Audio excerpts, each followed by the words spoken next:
Do you need help protecting your finances as you enter retirement? David Dickens of KC Financial Advisors has got you covered. Welcome to the Cover Your Assets KC podcast. It's another Cover Your Assets KC podcast. I'm Walter Storholt alongside David Dickens, President and Wealth Advisor at KC Financial Advisors, serving you throughout Kansas City and the surrounding communities with an office in Overland Park. Find us online by going to coveryourassetskc.com. That's coveryourassetskc.com. That's also where you can submit your questions to possibly be featured on a future show. It's all at coveryourassetskc.com. And we'll put a link to the website in the description of today's show. And David, great to be with you once again. It's one of my favorite editions of the program. Every couple of months, we take some listener questions that have kind of compiled over the last couple of months of doing this show and taking questions from folks who come in to meet with you. And we take some of the cool ones and premiere them here on the show for other people to listen to. And I bet we're going to have some listeners identify with a few of the question askers on today's show. What do you think? Well, I certainly hope so. I think these are three pretty good questions. I get them a lot just with people that I sit across the desk from. So hopefully these will be interesting to our listeners on the podcast. The dollar amounts may be a little bit different than your situation. Maybe the exact details might be a little bit different than what you're going through, but I bet some of the details that these people have going on will be similar to your situation, that you'll be able to garner some interesting info on today's show. We're going to cover a lot of ground. We're going to talk about 401ks, mutual funds and IRAs, and a little bit of Social Security and income planning talk, all on the show today and on the agenda in some of these questions. So here's the first one for you, David. Question came in from a listener. I have almost $500,000 in my 401k, and I increase my percentage of contribution a little bit each year when I get a raise. Good to hear. I've read about the importance of rebalancing, but don't understand the benefit, so I don't ever do it. Should I? Okay. Well, first of all, congrats. Not necessarily on the dollar amount, because dollar amounts are relative to whoever you are, but congrats on increasing that contribution percentage every year when you get that raise. I think that's a fantastic way to feather your own retirement nest, take care of yourself in future years, and when it's coming out of that paycheck every 2 weeks and you don't see it go into your checking account, I mean, it's almost an effortless way to save for your retirement. So good for you on that. So I think rebalancing is super important. And you're not alone in saying, I don't do it, because I see a lot of portfolios come in that haven't been rebalanced in a very long time. So I'm going to give you an example, real similar to something that I had seen recently. It's very common for me to see a portfolio so when I look at a portfolio, I break it down by percentage invested in stocks, percentage invested in bonds. Stocks tend to be way more volatile and have more upside, more gain potential. Bonds tend to be a stabilizer, so when the stuff's hitting the fan in the market, well, your bonds tend to improve a little bit and be very steady. So I guess the first question would be, why do people have so much money allocated to stocks in their 401ks? And the reason that I get is when they sign up for their 401k, they look at which funds have done the best over the last year or two, and they say, well, I want to be in those. Well, if the market's been going up over the last 2 or 3 years, those are going to be stock funds. So it's not at all uncommon to see somebody have 80 or 90 or 100% of their 401k in stocks. So here's an example of a rebalance and why this is important. I'm going to take 2017, 18, and 19 as my example years. I'm going to use the Standard & Poor's 500 and the bond aggregate. So kind of the symbol is AGG, but it's the aggregate of all the bonds that are issued in America, government and corporate bonds. So let's just say that you choose a 60% stock, 40% bond allocation based on your risk tolerance. Maybe you got some advice from somebody who helps run your 401k. So your $500,000 would be invested $300,000 in stocks and $200,000 in bonds. Okay, 60-40. You've got a $500,000 portfolio. So 300,000 of it is in stock. In 3 years, so just to go back, the Standard & Poor's 500 in 2017 gained about 20%. In 2018, it was down about 6%, and in 2019 was up about 30%. The bonds were up about 2% in 2017, down a little bit in 2018, and up about 7% in 2019. So stocks have done way better than bonds over that period of time. The calculations I did show that at the end of that 3-year period, what you thought was a 60% allocation to stock has become almost a 70% allocation to stock. In other words, without you doing anything, you've increased the risk in your portfolio. Had you rebalanced on a regular basis, you would have gone back to that 60% stock, 40% bond allocation, which you're comfortable with. When you sit down and look at things, you were comfortable at 60%, 40%. But the market has grown a lot, which caused the stock portion of your portfolio to all of a sudden become well more than you wanted it to be. That's perfectly great as long as the market keeps going up and up and up. But what happens when you have a stock market crash that maybe goes down, say, 34% in 4 weeks, like we just had this last March? Kind of came out of nowhere, and then you get your 401k statement, and you're shocked to see that your 401k has lost a couple $100,000. Well, if you're in your 30s, well, you probably don't have a $500,000 401k. But if you're 58 or 59 or 62 and you've all of a sudden lost a couple of $100,000, you're likely going to sell something and go into safer investments, because you're going to look in the mirror and say, wait a minute, I need this money, and I need it pretty quick because I'm getting ready to retire. So that's exactly what you don't want to do, and you've put yourself in that position because you got over allocated to stocks because you never rebalanced. And all a rebalance does, most 401k programs allow you to basically hit a button and rebalance back to that 60% stock, 40% bond allocation. If you're an aggressive person, maybe it's 80%, 20%. If you're super conservative, maybe you just want 40% in the market and 60% in bonds. Whatever that is, by rebalancing, you get brought back to what you chose as the portfolio allocation, the risk allocation that you want. How often should you do that?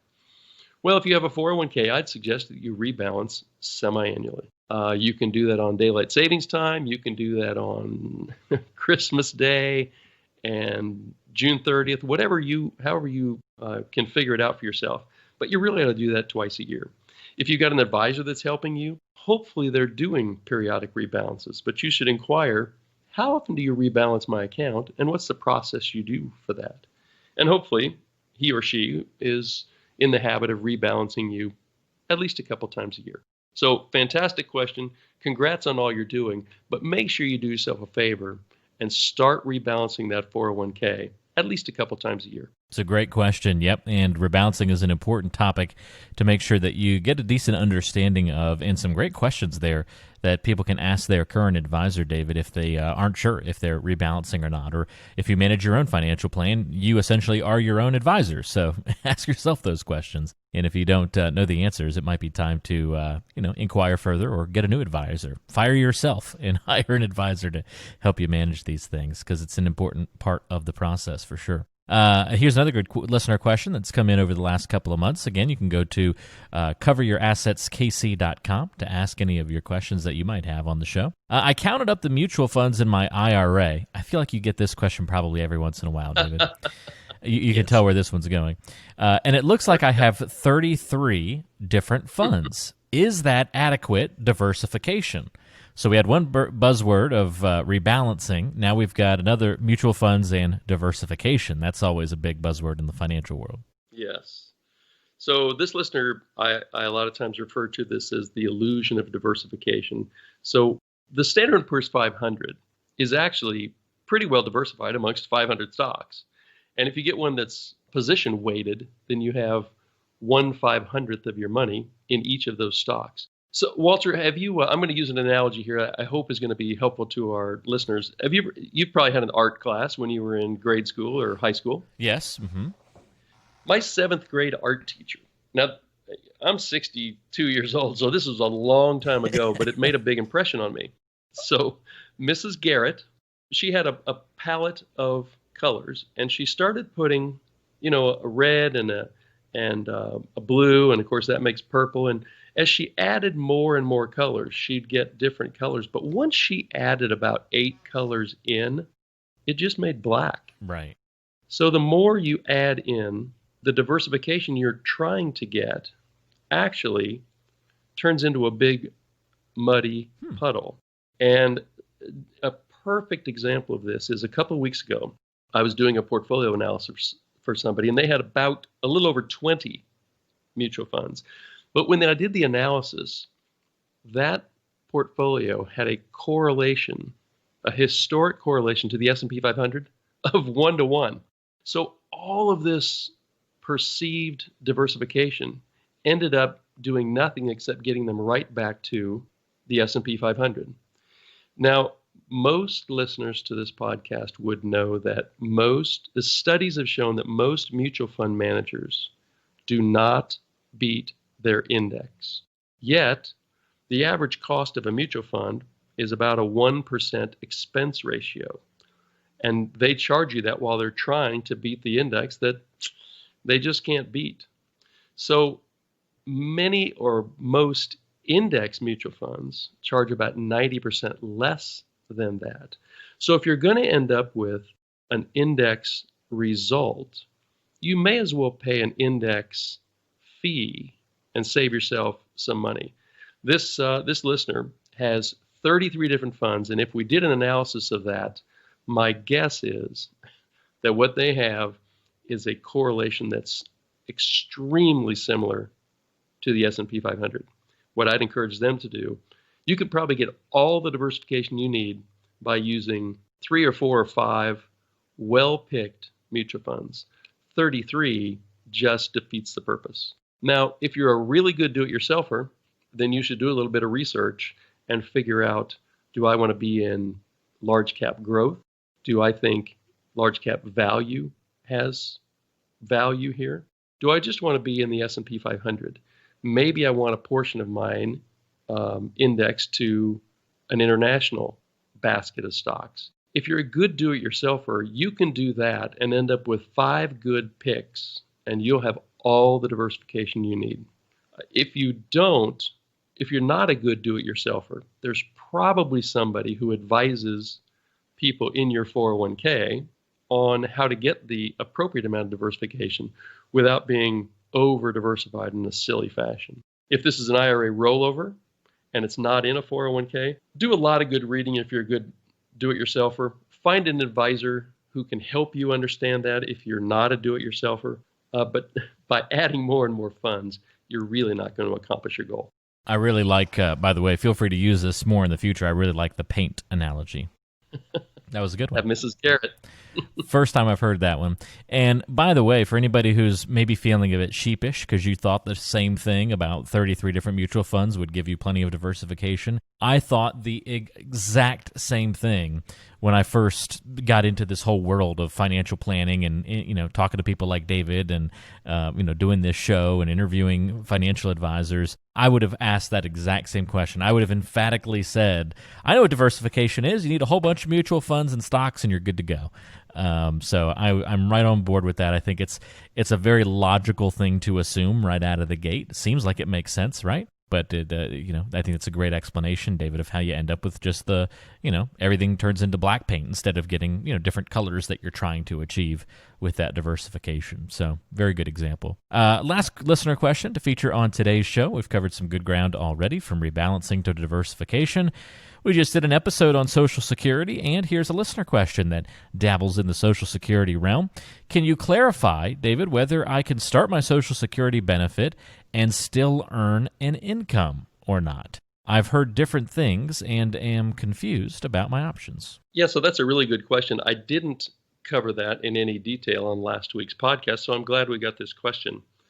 The answer is it depends. So everybody probably, that's not necessarily true. You need to know your full retirement age to answer the question. So my full retirement age, I was born in 1958. So my full retirement age is when I'm 66 and 8 months. If you're born after 1960, then your full retirement age is 67. So let's assume that this listener is born after 1960. He or she then is full retirement age at 67. So if they start taking Social Security at 65 before their full retirement age, they can earn up to $18,240 a year and not have to pay any money back to the Social Security Administration. So let's say that you retired early at 65, you start taking Social Security, and you have a gig job. You earn $18,240 a year or less. You just earn that money, and the Social Security Administration just keeps on sending you the check. But let's say that your gig job earns you $2,000 a month, so $24,000 a year.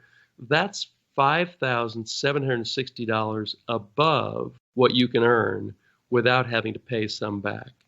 And what you have to do is pay half of that amount that's over the $18,240 back to the Social Security Administration. So your excess was $5,760. You owe the Social Security Administration half of that, or $2,880 back, because you made what they consider to be too much money before your full retirement age. But the good news is, once this person gets to be 67, they can earn as much money as they want, as long as they want, for as many years as they want, and they don't have to pay any of their Social Security back.